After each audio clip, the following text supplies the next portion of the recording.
mañana estamos estrenando, hoy estamos haciendo pruebas de nuestro centro de gestión catastral aquí en Llano Centro. Ustedes se pueden dar cuenta del local, estas son las instalaciones. En el sector de Llano Centro ustedes desde mañana pueden recibir cualquier tipo de servicio catastral con última tecnología, con un espacio digno en condiciones muy decentes también, con tecnología también de punta. Este es el centro de gestión catastral que merece Villavicencio y mañana lo vamos a estrenar. Un gran abrazo.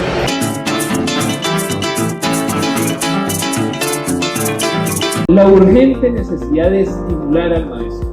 La necesidad de estimular al maestro estimula a la escuela.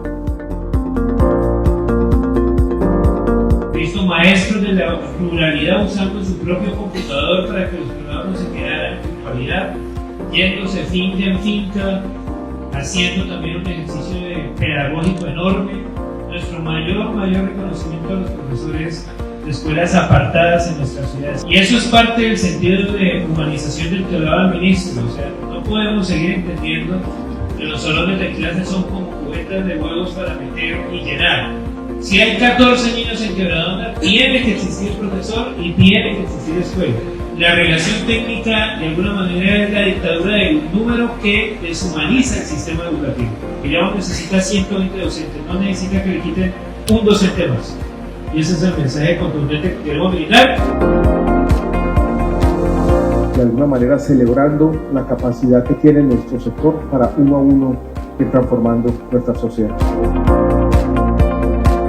Las dinámicas del trabajo que ustedes tienen que ser absoluta e infinitamente valorado. Que el educador es un tejedor de verdad, de reconciliación, de relaciones humanas, y que conforme a ello estamos en la mejor disposición de exaltar su trabajo. Hace rato esta ciudad merecía unos premios así para unos maestros. Hoy tenemos esta convocatoria, queremos hacerla más robusta, queremos potenciarla mucho más y entender perfectamente que el maestro, con todos sus anhelos, sus preocupaciones, sus frustraciones, sus sueños, también es determinante en el proceso pedagógico y en el proceso educativo que permita que Colombia sea un nuevo país.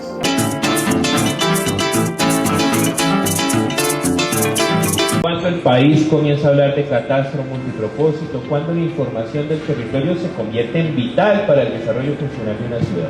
La posibilidad de que de manera autónoma profundicemos el conocimiento sobre nuestro territorio. Conocer el territorio es determinante para transformar, para diseñar política pública, para analizar la ciudad y su funcionamiento, para determinar las condiciones que permitan solventar problemas prediales. En un país que se construyó a partir de la informalidad, en un país que nadie tiene título, y eso termina siendo una enorme limitación a la hora de invertir en barrios, de invertir en comunidades. Nosotros queremos ser herramienta clave en la implementación del proceso de paz. Meternos en la implementación del catastro en las zonas PEDER.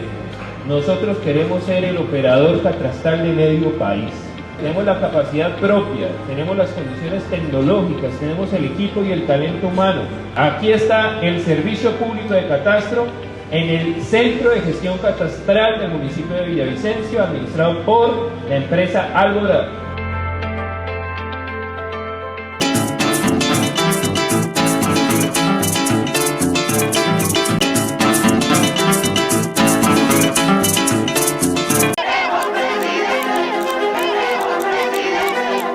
Paz es el sentido de mi vida, es la esperanza de Colombia. El primer presidente de izquierda de los colombianos republicanos. El primer problema estructural es la desigualdad, que se corrige con educación, empleo, protección social. ¿Es verdad que el sistema de salud en Colombia no sirve para nada? Cada vez que uno ve esa plaza llena de economía de todos los territorios. Vengo de uno de los 3 países más bellos de la Tierra. Me llamo Gustavo Petro y soy su presidente.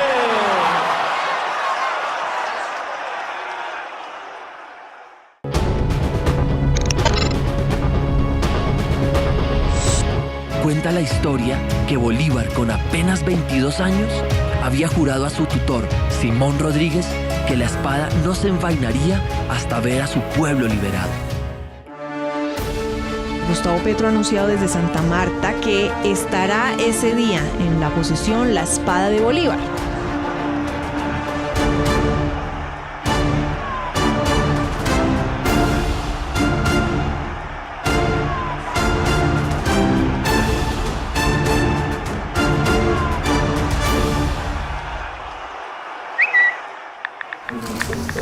Bien. Esta fue la famosa que salió de aquí. Esta lo habían puesto en una bóveda. Y está desenvainada.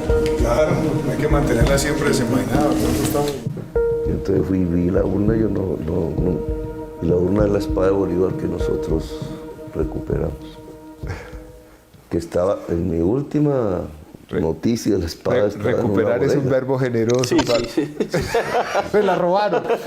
No recuperamos. Bolívar, tu espada en pie de lucha, ayer, hoy y siempre. El 17 de enero de 1974, un grupo de hombres comandados por Álvaro Fayad irrumpió en la quinta de Bolívar a las 5 de la tarde, rompió la urna donde reposaba la espada y se la llevó. Desde ese día los diarios documentaron las operaciones del M-19, la guerrilla a la que perteneció el nuevo presidente Gustavo Petro. Él marcó dos cosas que para él eran fundamentales: que la espada Bolívar fuera un foco referencial en el acto, y dos, que la gente, que el pueblo estuviera presente en las plazas. Fue trámites y trámites y trámites. Y luego llegó el gran susto, que yo me levantaba cada mañana con un susto, y que fue pues la póliza de seguros, que en aquel momento nos pedían 300 millones. 300 millones significaba pues un tercio del presupuesto que teníamos para la posesión. Si es el acto más seguro que va a haber en el país, ¿cómo que una póliza de 300 millones? El viernes por la tarde nos fuimos todos tranquilos a casa ya, pensando que todo estaba preparado para el domingo.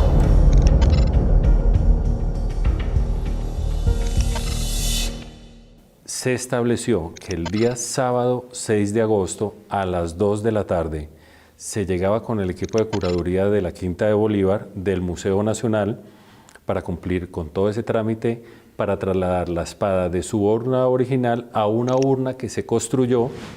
En todo el proceso de exigencia se tenía que tener una urna blindada en la que se llevaba la espada para hacer el recorrido.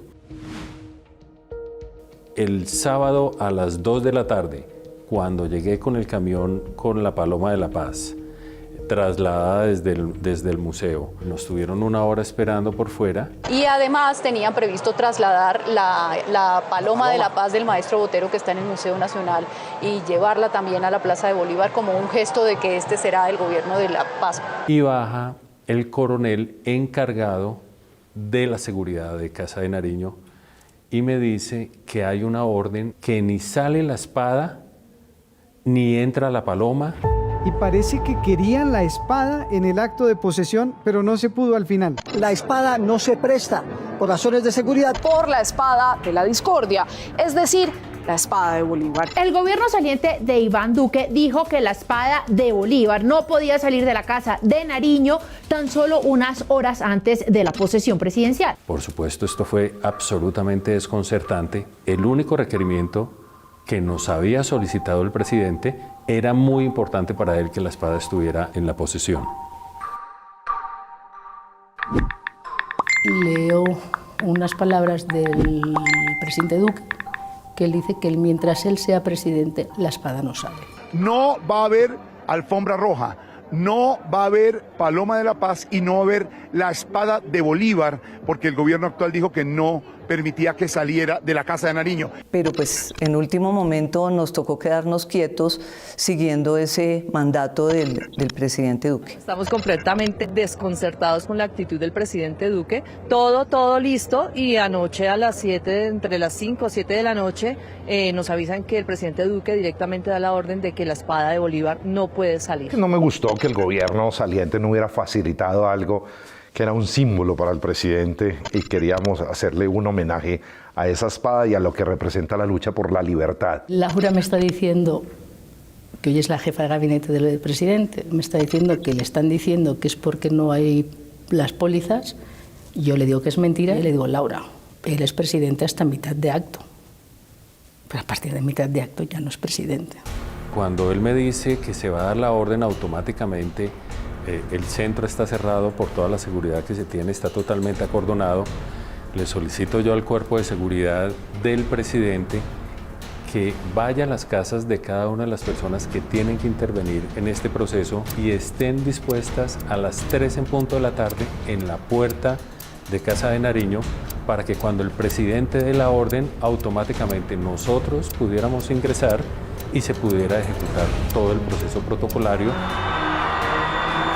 Como presidente de Colombia, le solicito a la Casa Militar traer la espada de Bolívar.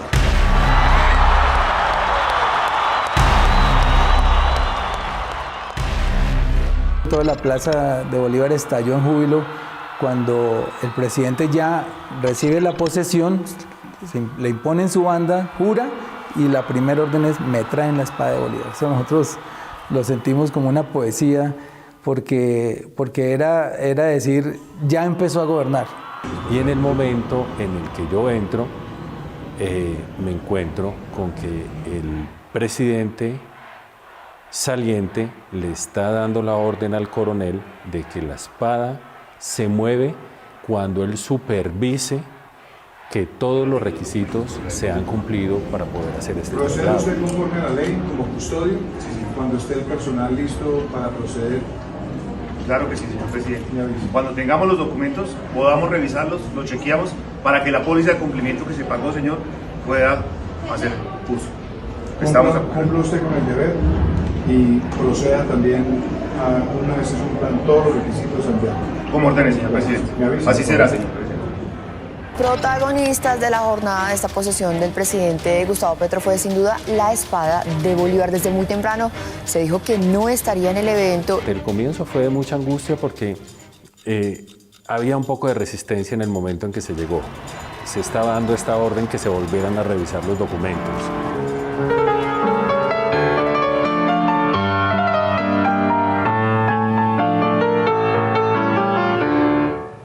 Porque además estaba la presión que el presidente no hablaba hasta que no llegara la espada. Entonces había mucho afán, mucha presión, me tocó hablar con el coronel muy temeroso, por supuesto, de una orden dada por el presidente de que esto lo fuera a afectar, tratando de cumplir unos parámetros de protocolos, yo tratando de que la urna mientras tanto se fuera abriendo. Digamos que había mucha angustia, estábamos el equipo de trabajo del presidente, todos mirando a ver cómo resolvíamos la situación.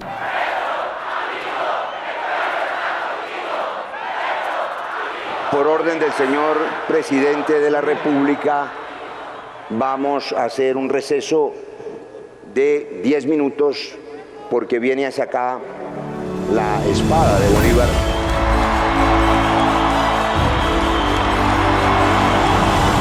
Ese fue un momento con varios componentes. Fue muy angustioso, fue muy emocionante, fue de mucho compromiso y de actuar muy rápido. Nos movimos y logramos que la espada llegara sin saber qué era lo que estaba pasando en la Plaza de Bolívar.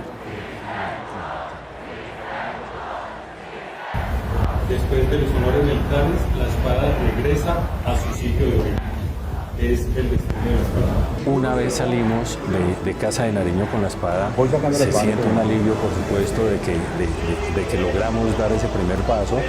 Y realmente sí fue muy emocionante entrar con la espada de Bolívar a la Plaza de Bolívar y sentir la euforia de las miles de personas que estaban allí presentes. Cogió por sorpresa incluso a los organizadores del evento, que reconocen que no saben ni cómo debían haber reaccionado los asistentes. Los jefes de Estado optaron por levantarse, menos el rey Felipe VI, que permaneció sentado. Cuando vimos al presidente Petro, cuando vimos esa cantidad de invitados, por supuesto que había, los gritos, los cantos. La verdad, eso es algo indescriptible. Para mí es un momento de verdad de un valor inmenso que cada vez que me acuerdo, pues empiezo como a temblar. ¡Fuerza, fuerza! ¡De lucha y resistencia! ¡El pueblo no se rinde! Después del acto de posesión, nos abrazamos con el presidente y le dije, la próxima vez hazme un encargo más fácil. Hicimos muchos esfuerzos, pero era evidente que la espada iba a estar en la posesión. Nadie nunca dudó que la espada iba a estar en la posesión y estuvo en la posesión. Esta espada tiene tanta historia que hoy sumará una más. El por qué se demoró en llegar a esta plaza.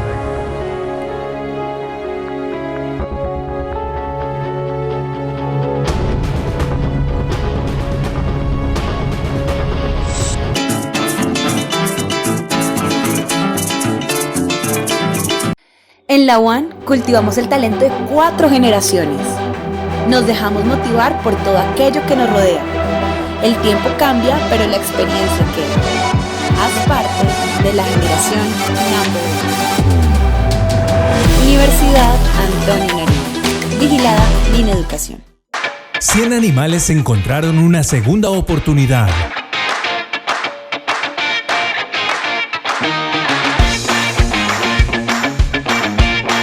Cinco jornadas de adopción.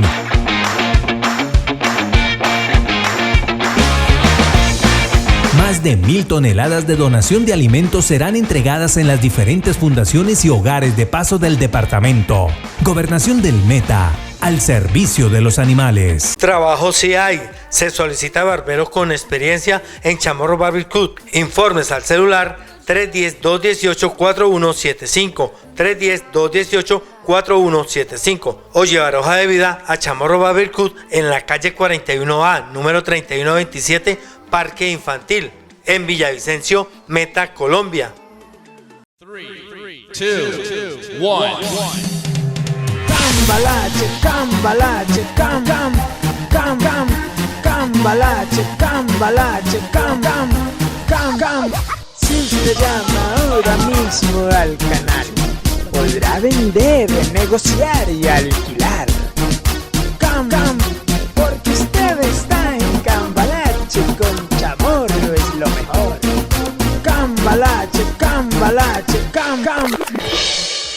Cambalache se vende esta propiedad de 2 niveles multifuncional en el barrio La Libertad, primera etapa, en Barranquedupía, Meta, Colombia. Primer piso, 9 alcobas con baño privado, cocina, lavandería. Segundo piso, 11 alcobas con baño privado, hall de circulación, sala de estar, 14 aire acondicionados, 600 millones de pesos negociables. Celular 314-569-0411, 314-569-0411. Cambalache se vende esta casa en el barrio San Antonio, en Villavicencio, Meta, Colombia. 3 habitaciones con closet cada una, sala, comedor, cocina semi-integral, patio, 2 baños, con escrituras e impuestos al día, 130 millones de pesos. Celular 310-349-0260, 310-349-0260. Cambalache se venden estos lotes de lado a lado, con 2 frentes, por la avenida principal y por la calle, en la urbanización La Madrid, quinta etapa, en Villavicencio, Meta, Colombia, de 6x18, 108 metros cuadrados. Bahía exclusiva para parqueaderos con escrituras públicas, impuestos al día, 80 millones de pesos. Celular 310-349-0260, 310-349-0260. 100 animales encontraron una segunda oportunidad.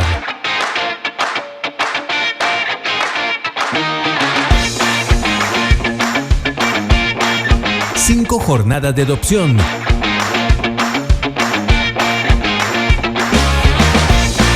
Más de 1.000 toneladas de donación de alimentos serán entregadas en las diferentes fundaciones y hogares de paso del departamento.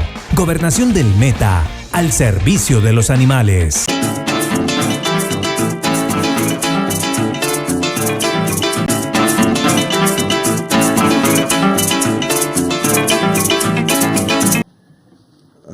Las ministras, ministros, todos aquí, funcionarios del Gobierno Nacional, periodistas, aquí tenemos casi una manifestación de periodistas de los diferentes medios de comunicación nacional e internacionales.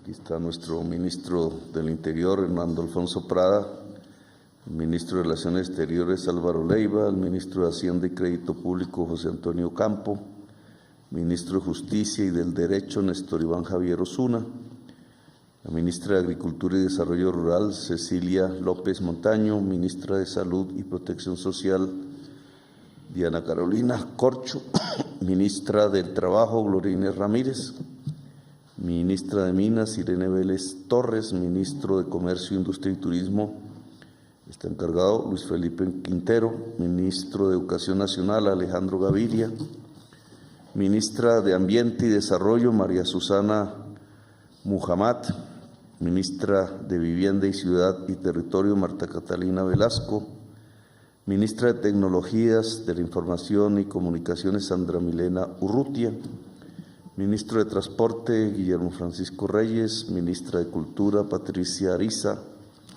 ministra del Deporte María Isabel Urrutia, ministro de Ciencia, Tecnología e Innovación Arturo Luis Luna, secretario jurídico de la Presidencia de la República Vladimir Fernández Andrade, consejero presidencial para las regiones Luis Fernando Velasco, consejera presidencial para la Juventud Gabriela Pozo Restrepo, consejera presidencial para la Equidad de la Mujer Clemencia Carabalí. Con este equipo hemos asumido estos 100 días de trabajo intenso, interesante indudablemente, pero que hay que meter en el contexto que corresponde, porque hasta ahora nosotros,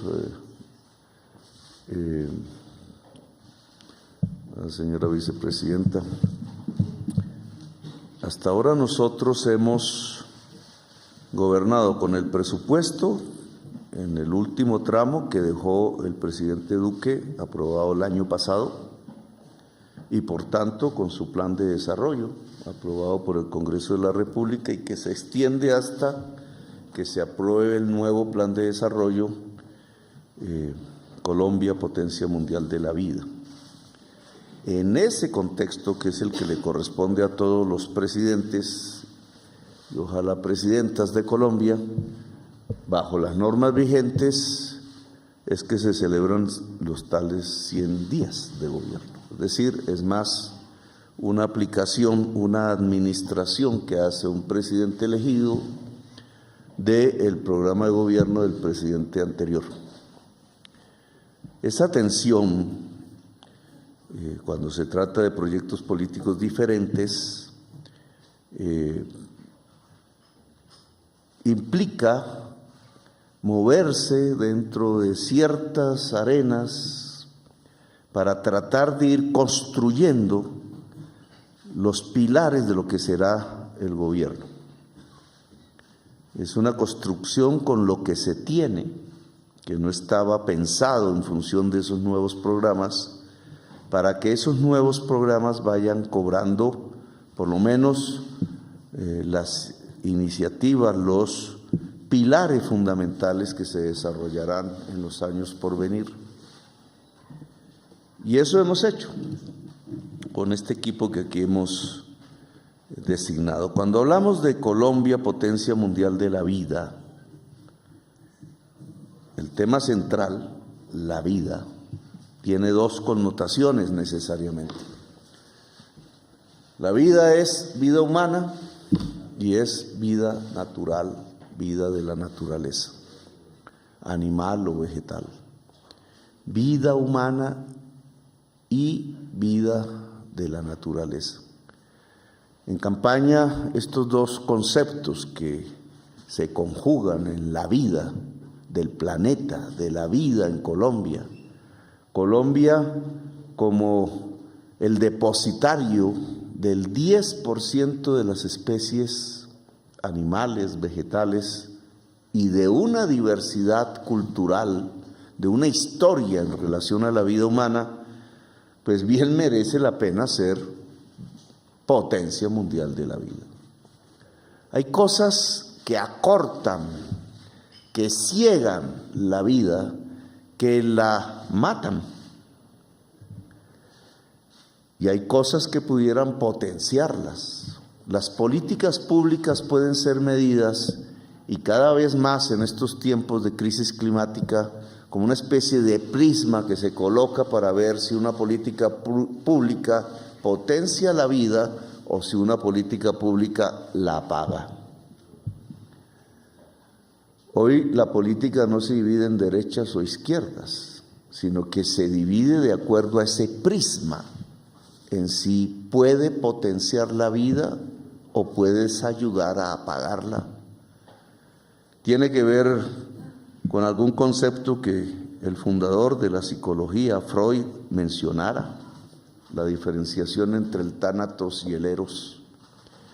El eros como la pulsión de la vida, decía él, y el tánatos como la pulsión de la muerte. Alguien diría, no, pero ¿cómo se le ocurre a Petro si es que quién va a estar en contra de la vida? Pues estamos presenciando los primeros tiempos de una posible extinción de la vida por culpa de políticas públicas en el mundo.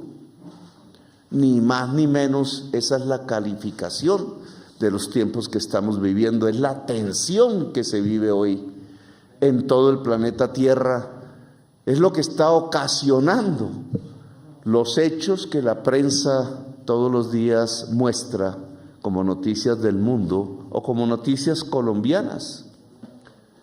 El que tengamos hoy 500,000 de personas víctimas, afectadas, damnificadas por una ola invernal, no tiene que ver con un tema natural, geológico. Esa agudización, el vivir en la ola invernal más cruda desde los últimos 40 años, tiene que ver con unas políticas públicas.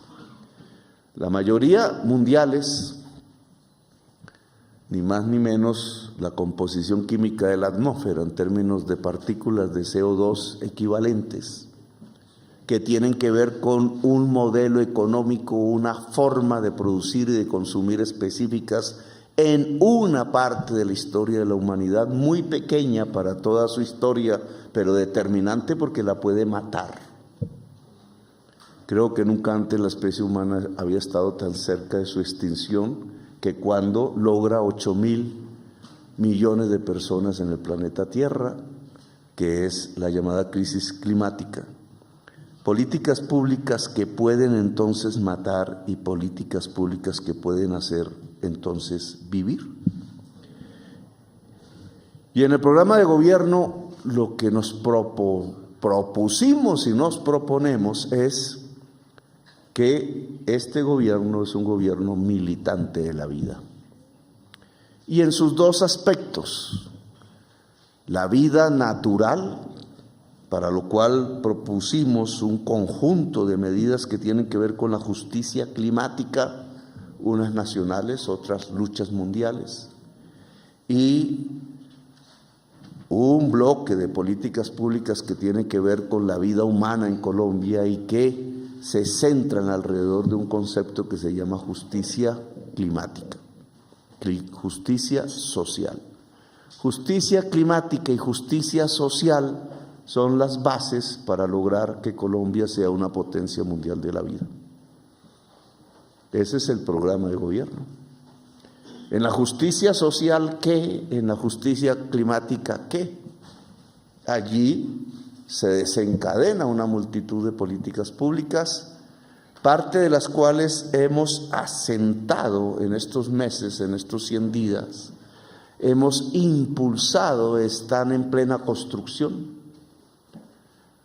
Aún algunas no pueden ver la luz de la política, en tanto será el año entrante que puedan ser impulsadas, como reformas de ley o como decretos o como políticas públicas concretas. Justicia climática y justicia social tienen que tener una base de financiación, que no es solamente los tributos que le llegan al Estado para financiar en concreto las políticas públicas, sino que tienen que ver con el conjunto de la economía de donde salen los tributos. Los tributos están determinados no solamente por la ley tributaria, sino por la base económica del país. Y la base económica del país, eso que llamamos la economía, fue propuesto en la campaña electoral, debe transitar hacia una verdadera creación de riqueza sostenible. La producción. Y la producción es la agricultura, la industria, el turismo y en el siglo XXI ese tipo de producción generadora de riqueza tiene que ver fundamentalmente con el conocimiento por una parte y por la otra con la sostenibilidad en el planeta Tierra, lo cual provoca un concepto famoso en las COPs, pero poco discutido en Colombia, que es la economía descarbonizada. Salir de una economía extractivista y pasar a una economía productiva descarbonizada. Esa es la base de la financiación, de la justicia social, de la justicia climática y por tanto lo que puede originar una potencia mundial de la vida en Colombia. Bueno, en estos 100 días, ¿qué ha pasado con eso? En estos 100 días hay una serie de hitos que se han podido producir en el conjunto del trabajo de este equipo aquí presente. Unas más avanzadas, otras no tanto. Aquí hay un resumen de esos hechos que ya ocupa varias páginas. Entonces, aquí se relatan 50 hitos. Iban a poner 100, pero entonces no da para hacer la conferencia de prensa, entonces pusieron 50. Me tocaría leerlos. Sacamos la espada de Bolívar e iniciamos el gobierno del cambio. Recuperamos la espada de Bolívar e iniciamos el gobierno del cambio.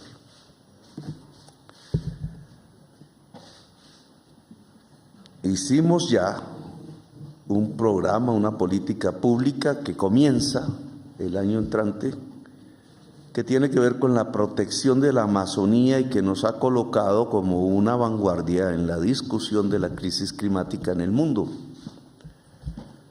Se aplicarán $200 millones cada año por 20 años a través del mecanismo de vigencia futuras para proteger la Amazonía a través de pagos al campesinado y a las reservas, a las comunidades indígenas para convertirlos en una fuerza revitalizadora de la selva. Los indígenas ya lo son. 3. Se han realizado más de 34 diálogos regionales vinculantes en toda Colombia. Son 50, porque dividimos en 50 territorios el país. Y eso ha logrado que participen más de 200.000 personas, 200.000 personas colaborando, aportando, discutiendo su visión del territorio en el que vive para trasladar al gobierno nacional posturas comunes que harán parte del Plan Nacional de Desarrollo. Creo que nunca se había aprobado un Plan Nacional de Desarrollo desde que existe la norma con tal participación ciudadana. Se trata de aplicar en una ley que es fundamental, es una de las leyes del poder, no es una ley de trámite. Del Plan Nacional de Desarrollo se derivan prácticamente todas las políticas públicas que se harán en los próximos 4 años y los presupuestos que se presentarán al Congreso en los próximos 4 años. Y allí, en esa fuente de esa ley de poder, la base es la participación de quizás, cuando acabemos los 50 diálogos regionales, de 300.000 colombianos y colombianas, que a través del discernimiento de su visión territorial se convertirán esos discernimientos, esas visiones en ley fundamental. Como ya se ha determinado. 4, se inició la reforma agraria, no solamente identificando, proceso que ya venía de antes, cuál es el mapa de las tierras fértiles de Colombia, de 15 a 20 millones de hectáreas.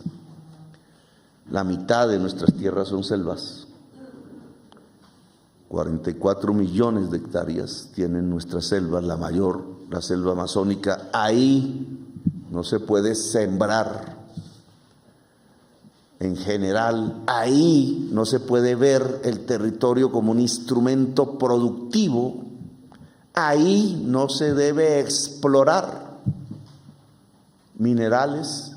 Ahí es el reino de la vida humana y natural, porque sin esas selvas llegaríamos al punto de no retorno en el camino de la extinción de la humanidad.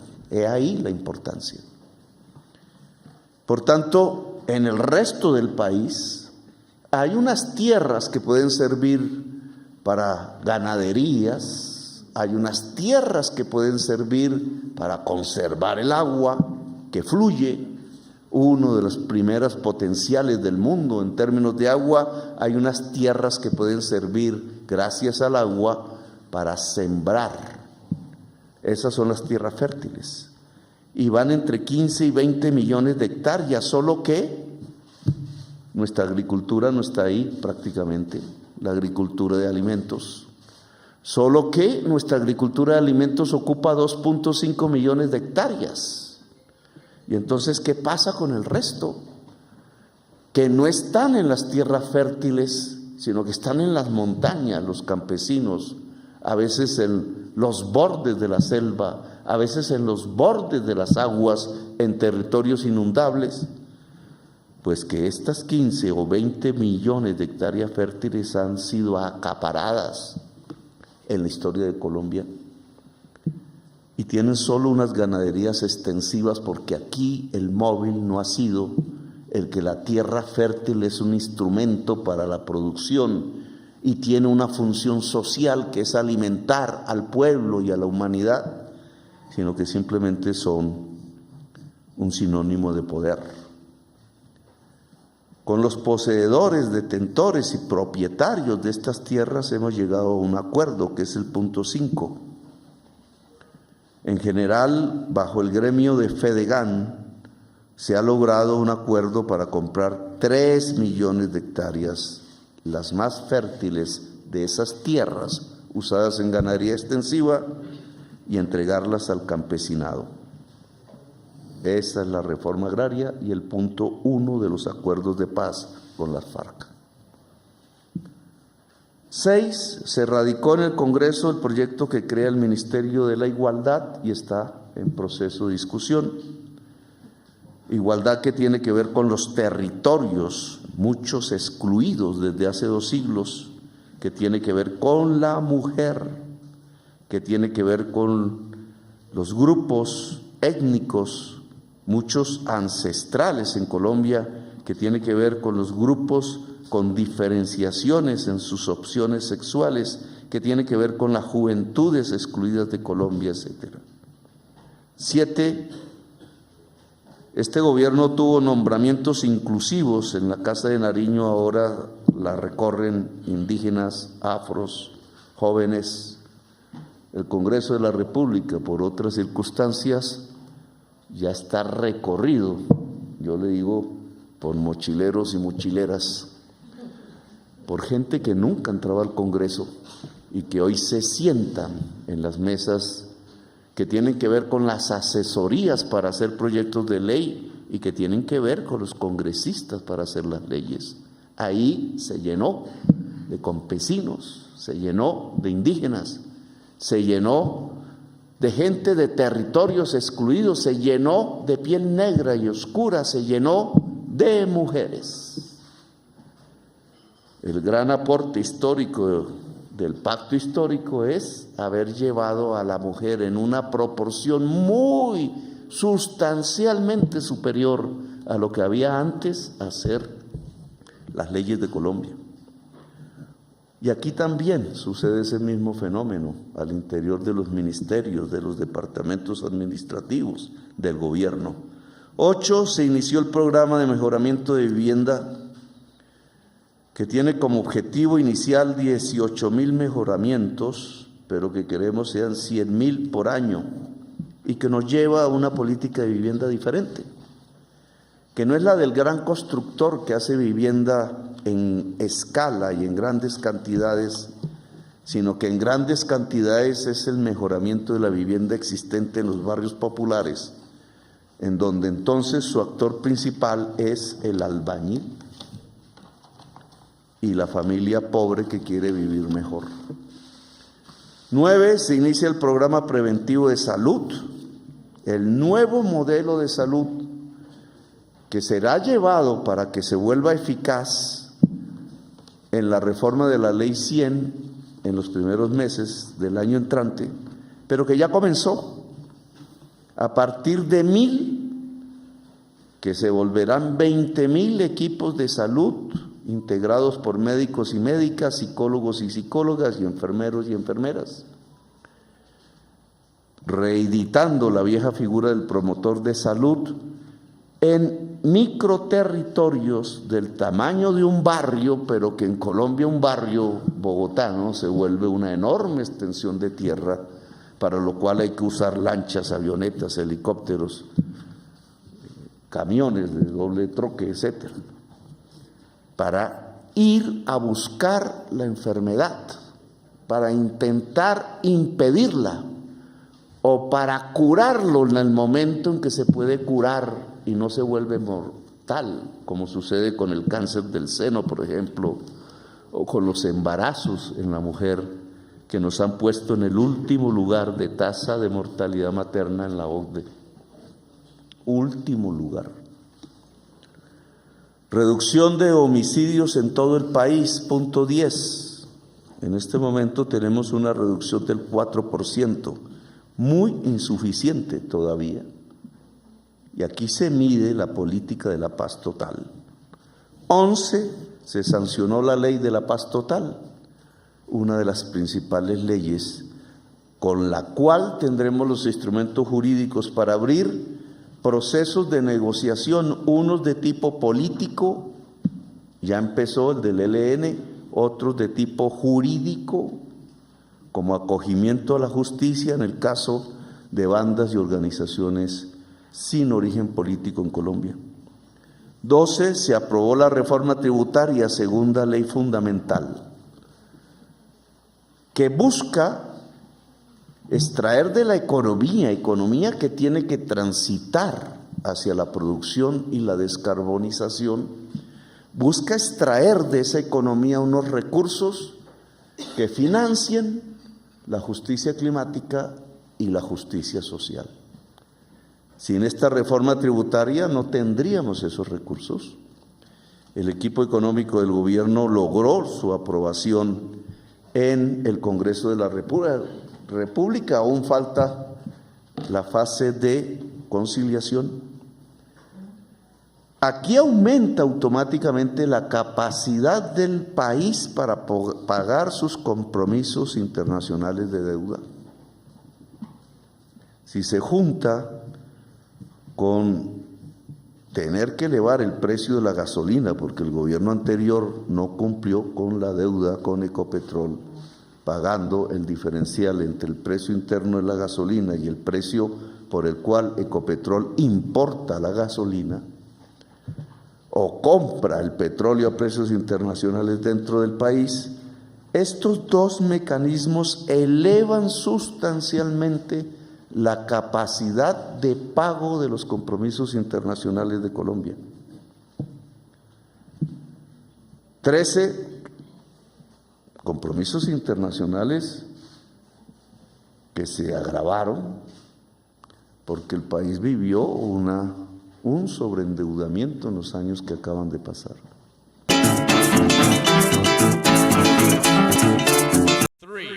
3, 2, 1. Cambalache, cambalache, cambalache, cambalache, cam. Si usted llama ahora mismo al canal, podrá vender, negociar y alquilar. Cam,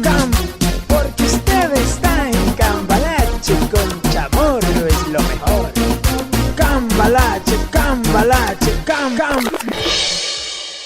Cambalache, se vende esta promesa de compraventa urbano con régimen de propiedad horizontal, edificio Mirador del Campo, Torre 1, sector de la Glorieta de Monte Carlos en Villavicencio, Meta, Colombia. Proyecto financiado por el Banco de la Vivienda, apartamento 902, de 100.10 metros cuadrados, 3 habitaciones, principal con baño privado y balcón, 2 baños auxiliares, sala, comedor, cocina, zona de lavado, parqueadero con depósito, servicio de 2 piscinas, 315 millones de pesos negociables, recibo 200 millones de pesos en efectivo, saldo a financiar con el Banco de la Vivienda, celular 310-218-4175, 310-218-4175. Trabajo sí hay, se solicita barbero con experiencia en Chamorro Barbecue. Informes al celular 310-218-4175, 310-218-4175 o llevar hoja de vida a Chamorro Barbecue en la calle 41A, número 3127, Parque Infantil, en Villavicencio, Meta, Colombia. Cambalache, se vende estos 4 lotes unidos, bien ubicados, de 6x12 cada uno, en el municipio de Granada, Meta, Colombia, barrio del Paraíso 2, cerca al Hospital Regional de Granada. También se venden por separado, 56 millones de pesos, 15 millones de pesos cada uno, con documento. Celular 310-218-4175, 310-218-4175. 100 animales encontraron una segunda oportunidad.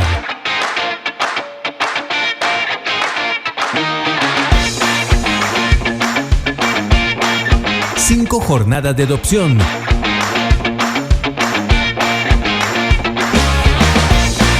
Más de 1.000 toneladas de donación de alimentos serán entregadas en las diferentes fundaciones y hogares de paso del departamento. Gobernación del Meta, al servicio de los animales.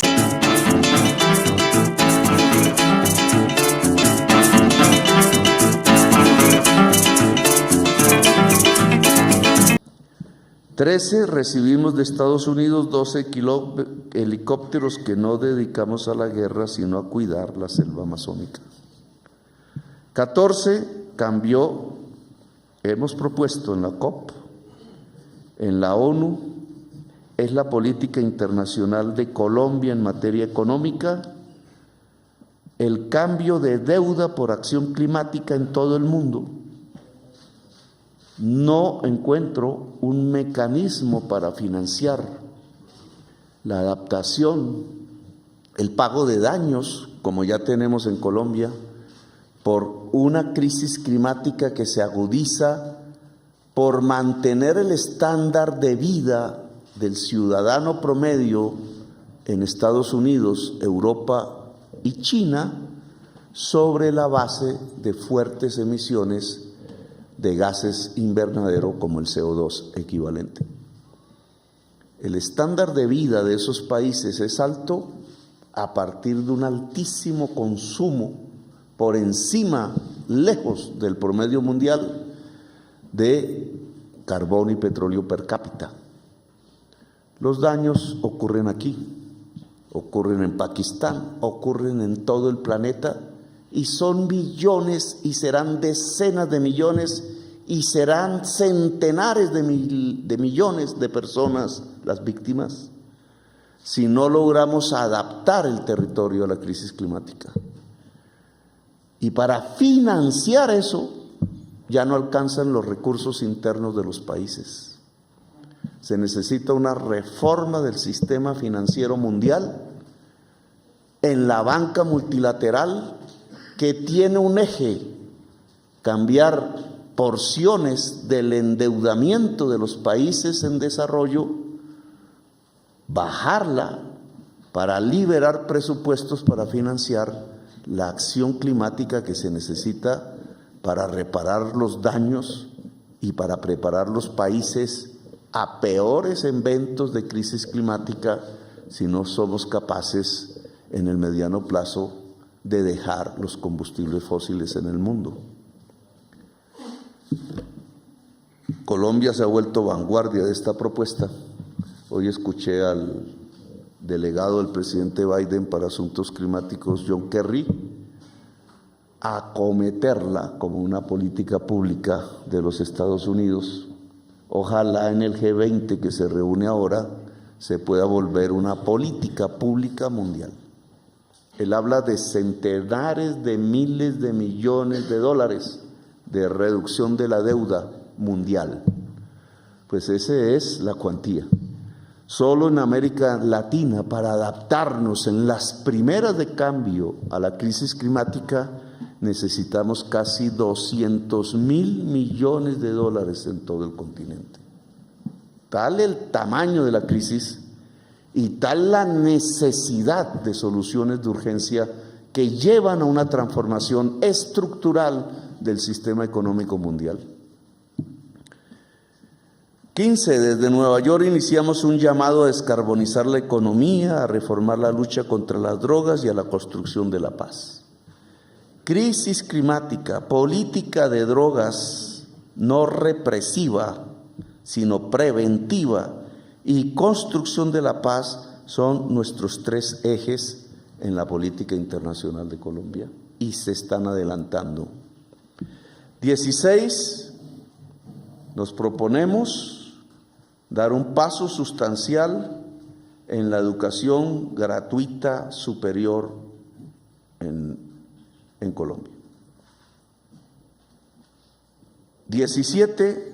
Se sancionó el acuerdo de Escazú, tercera ley fundamental, porque esta le entrega poder a la ciudadanía para informarse, para participar y para cuidarse en todo proyecto que tenga que ver con afectaciones al medio ambiente en el país. 18. Se restablecieron las relaciones Venezuela-Colombia, lo que nos permite recuperar la frontera, lo que nos permite mejorar la calidad de vida de inmigrantes, tanto venezolanos en Colombia como colombianos en Venezuela, que son millones de personas. 19. Hemos comenzado ya a entregar las transferencias de 500.000 pesos mensuales a madres cabeza de hogar con niños por debajo de los 18 años. Este programa rompe la política asistencial de los anteriores gobiernos, que se limitaban a entregar limosnas.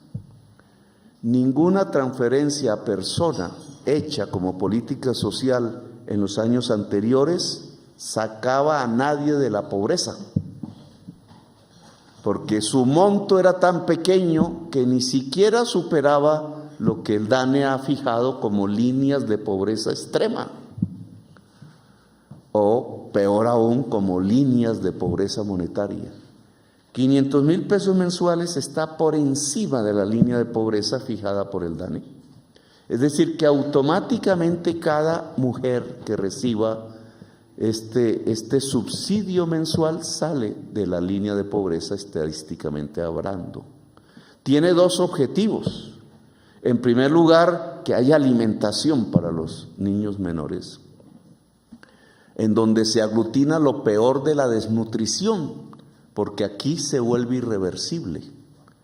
Es una política contra el hambre, es una política de dignificación de la mujer, porque estas mujeres, en general abandonadas por hombres que no cuidan su descendencia, en una sociedad machista terminan teniendo un apoyo del Estado para salir adelante y no para caer en el sifón que significa tratar de criar hijos solas en la pobreza. Generalmente mujeres jóvenes, no siempre. Y tiene un segundo objetivo, y es que hay que articular más tarde, cuando madure el programa, que llegará a 1,5 millones de mujeres. 1,5 millones de mujeres que salen de la pobreza y que sacan a sus hijos de la pobreza. En teoría estamos hablando de 3,5 millones de personas que sacamos a partir de esta transferencia, que es el embrión de la renta básica ciudadana. Hay que articularla una vez madure el programa al estudio como un requisito para la transferencia.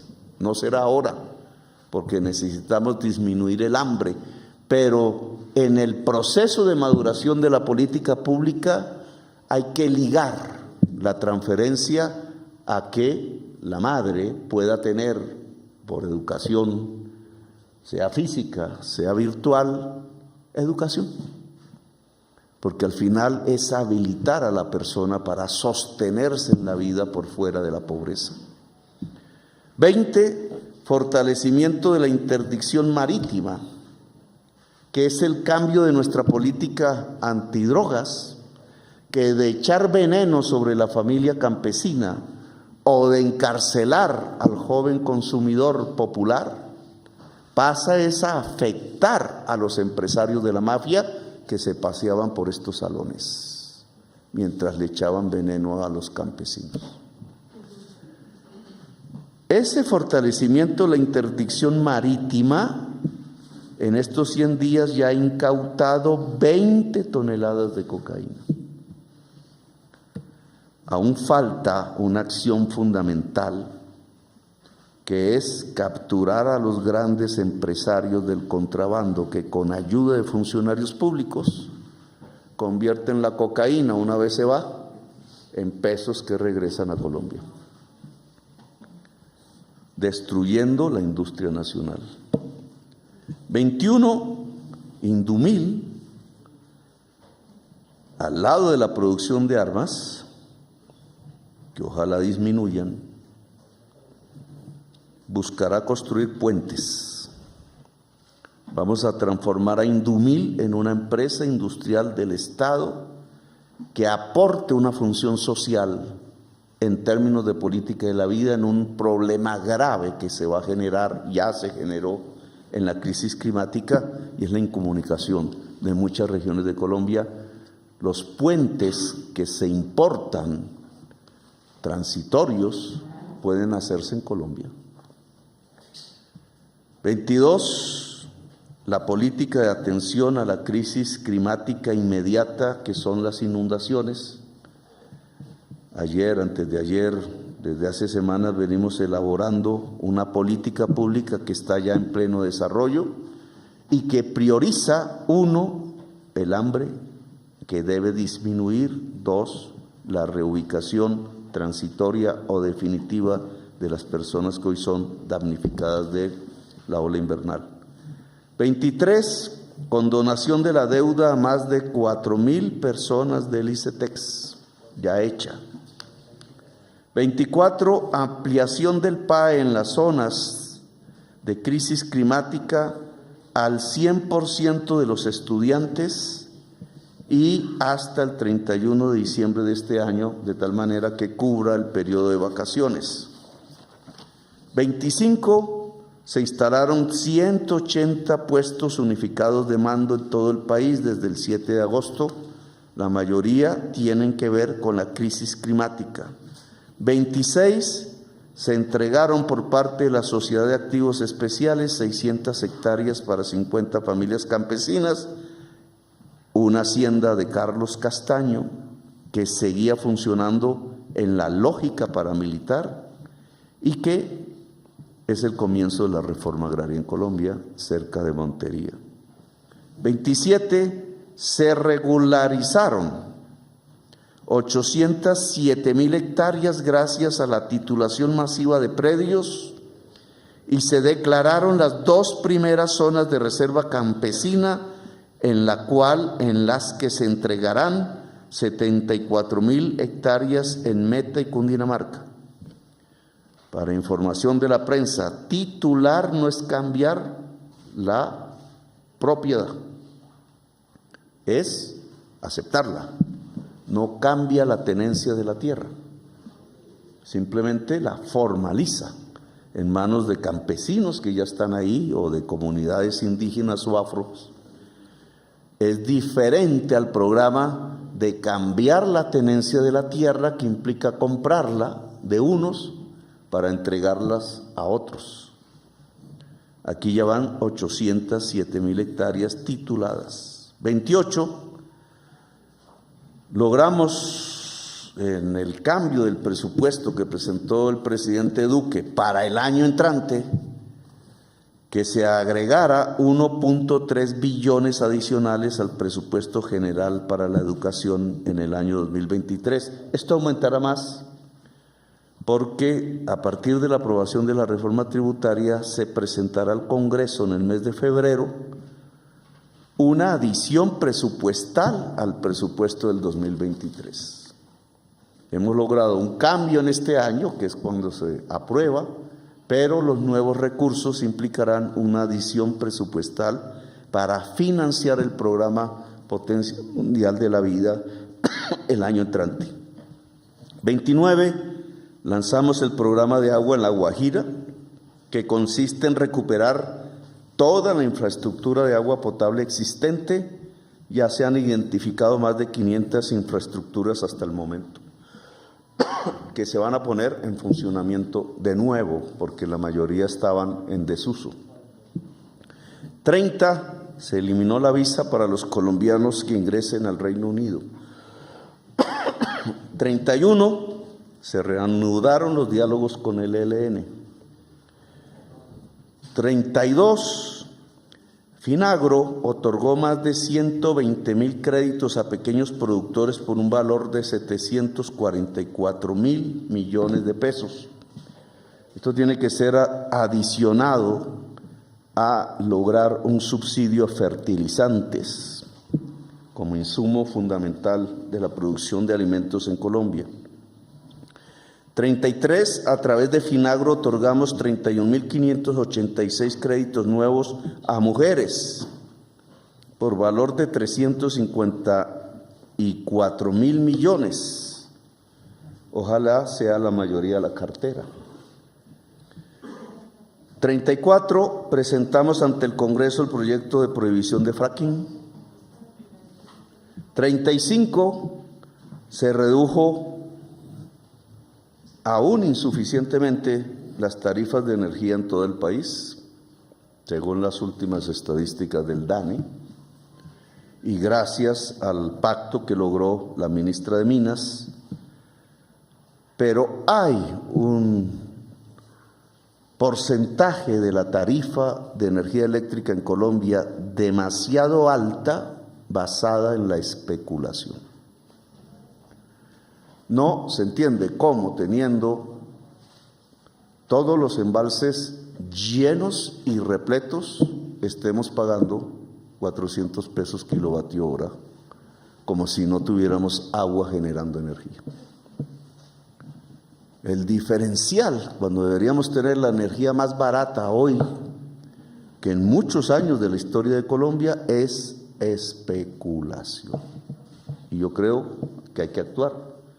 Porque a diferencia de la carne de res, donde también hay especulación, la electricidad es un insumo general de la producción y por tanto provoca un efecto inflacionario en prácticamente todos los productos de la canasta familiar. Si hay una medida antiinflación fundamental que hay que tomar en Colombia, es acabar la especulación en el campo de la energía eléctrica. 36, la población campesina reconocida como sujeto de derechos, que se está tramitando en el Congreso Nacional a título de reforma constitucional. No existía la palabra campesino o campesina en la Constitución de 1991. A tal grado ha llegado la invisibilización y la conculcación de derechos de la tercera parte de la población colombiana que está en el campo y que es campesina. Es por eso que hay violencia en Colombia. Se ha convocado la Asamblea Nacional Campesina para que sea sujeto de derechos y de política en la transformación del campo colombiano en la reforma agraria. 37. Las acciones comunales y los comités de mujeres barriales y veredales quedan convocadas para ser el eje fundamental en la lucha contra el hambre. Es la organización popular lo que nos puede permitir recuperarnos de la actual crisis climática en el territorio nacional. 38, se consiguió partida presupuestal para aumentar el 5% de la asignación mensual a todos los soldados del país. No presentamos listas publicitarias alrededor del ejército, subimos el salario de los soldados. Y esta tiene que ser una política fundamental para toda la fuerza pública. Antes que las armas, la dignidad humana. No se puede ser fuerza pública en pos de la dignidad humana de toda la sociedad si la base de la fuerza pública no está en las condiciones precisamente de dignidad humana, que implica una fuerte política social para todos los soldados, todos los patrulleros y patrulleras de la fuerza pública en Colombia. 39. A finales de enero se convocará la reunión de presidentes de la cuenca amazónica ya acordada, incluido el presidente de Francia, que hace parte de la cuenca amazónica, y esperamos con el nuevo gobierno del Brasil. Ya han aceptado el presidente de Surinam, presidente de Venezuela, el presidente del Perú, y vamos a completar la totalidad de presidentes para poderle presentar al mundo la propuesta de revitalización de toda la selva amazónica como el segundo punto más importante de la agenda climática del planeta. 40. Articular entre el Ministerio del Interior y Mindefensa el diseño e implementación de un plan de emergencia para la protección de vida de los líderes sociales que aún siguen siendo asesinados a lo largo y ancho del territorio colombiano. 41. Presentamos al Congreso el proyecto de jurisdicción agraria que avanza y que sería la instancia judicial que nos permitiría el restablecimiento de derechos para campesinas y campesinos de Colombia, incluido su derecho a tener tierra en el país. 42. Eliminamos gran parte de las consejerías de la Presidencia de la República. 43. La seguridad humana se medirá en vidas y no en muertes. 44. Más de 10 grupos al margen de la ley están en cese unilateral del fuego en este momento. Esperamos que sean todos. Eso es lo que llamamos paz total, que implica reformas fundamentales en la estructura de desigualdad en los territorios y en la sociedad colombiana. 45. Se aumentó el 100% el presupuesto de agricultura, reformando el presupuesto que había presentado el presidente Duque, y pasamos de 2 a 4 billones, aún hay que aumentarlo más, porque hay que financiar el catastro multipropósito, porque hay que colocar una cuantía para compras de tierras suficientes el año entrante que nos permita avanzar en las 3 millones de hectáreas como objetivo al final del gobierno. 46. Transformamos el plan de compras del Estado para contratar directamente con la Junta de Acción Comunal. La normatividad de compras del Estado privilegiaba a los grupos económicos más poderosos y a un cartel de la contratación. Lo hemos democratizado. Lo mismo buscaremos en INVIMA. Lo hemos democratizado para que cualquier organización popular pueda contratar con el Estado y formar lo que llamamos las alianzas público-populares. En el caso de la inflación y del INVIMA, Colombia no puede quedar en manos de un monopolio de frigoríficos de carne de res. Se ha llegado a ese punto porque el INVIMA acabó con la figura del matadero municipal. Hay que dar vuelta atrás. Hoy se ha elevado el precio interno de la carne, no porque cueste más, sino porque la han equiparado al precio internacional de la carne que le pagan al exportador de ganado en pie. Y el producto de eso es hambre en Colombia. Es una especulación y se produce porque hay un monopolio más exactamente un oligopolio en la transformación del ganado en carne para la venta al público, y esto se elimina si se democratiza. Y el INVIMA entonces tiene que jugar el papel de democratizador de la economía y no de concentrador de la economía colombiana. 47, se abrió la Casa de Nariño para todos. 48, los patrulleros, policías y soldados de nuestro país podrán estudiar. Este es un programa bandera. 49, mesas de trabajo para determinar la tarifa y reducción del SOAT para motociclistas.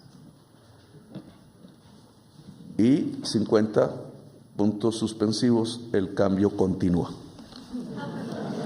Entonces, aquí presento un balance de todos estos 50 puntos de los 100 días del gobierno. Gracias por haberme escuchado.